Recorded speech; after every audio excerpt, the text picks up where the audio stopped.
In this video, we finish the legendary quest rewards with these tiny epic wizard staves.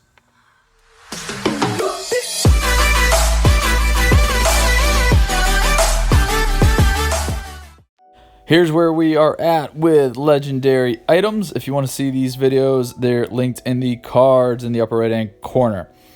All right, so we have one more legendary item to go, or I guess four more, but one more type. We're gonna do these wizard staves. So I have already scrubbed these down and primed them with a brush prime of Ghost Gray from Vallejo Game Color, because the Game Color line you can use as a brush on primer. We are going to base coat these with Morphine Brown. We're actually going to do everything except for the orb on top and the orb on the bottom.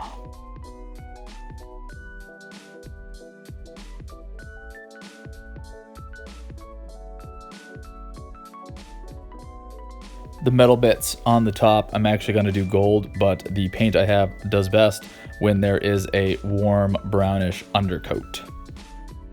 I switched to a larger brush right there to speed things along.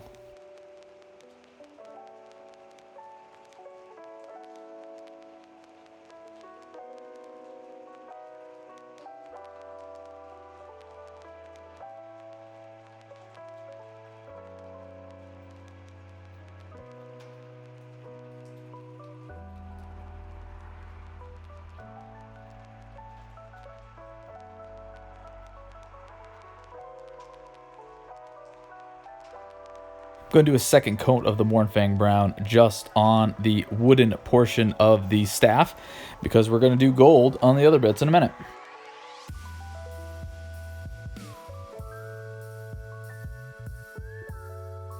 Alright, we're going to do Greedy Cold from Army Painter. This is going to take 2 coats, and we're going to do this on the metal details on the staves.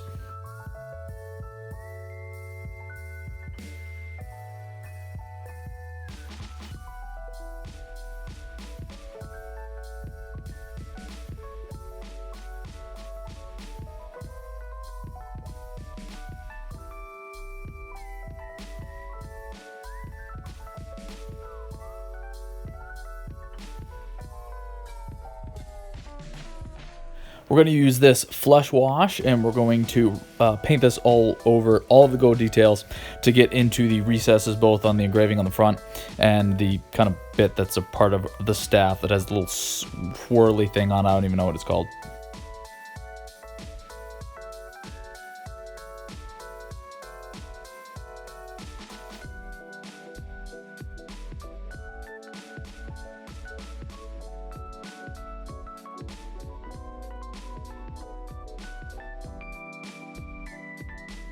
Once that has dried, the detail in there is much more apparent. And we're going to push that a little bit more with this burnished gold, and we're going to do a dry brush. So here is my brush. So a dry brush, you get a little bit on the end of the brush and wipe most of it off on a paper towel.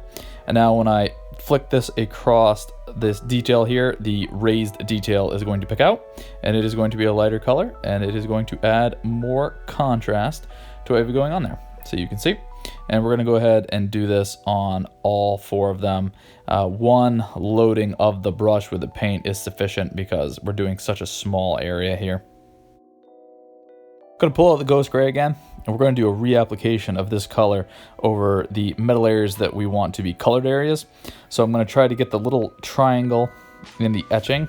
That's going to be the most difficult. And then I'm going to get the 3 gem bits that are featured on the staff underneath the orb. We're doing this just so that the colored paint goes on a little bit easier. I'm going to pull out the same colors we've been using: Enchanted Blue and Wild Rider Red, Scorpion Green, and Uriel Yellow. And these are the colors that we've been using on all of these legendary items for our meeples. I'm going to take these colors and I'm going to do the orb at the bottom, orb at the top, the little triangle in the etching, and then the 3 gems on the staff right underneath that orb. We're going to go nice and slow and just try to not spill over onto too much of the other details on the staff. The little etching in the middle is going to be the most difficult one, so I'm counting on the fact that most of the time you'll be looking at these from 2 feet away on the table.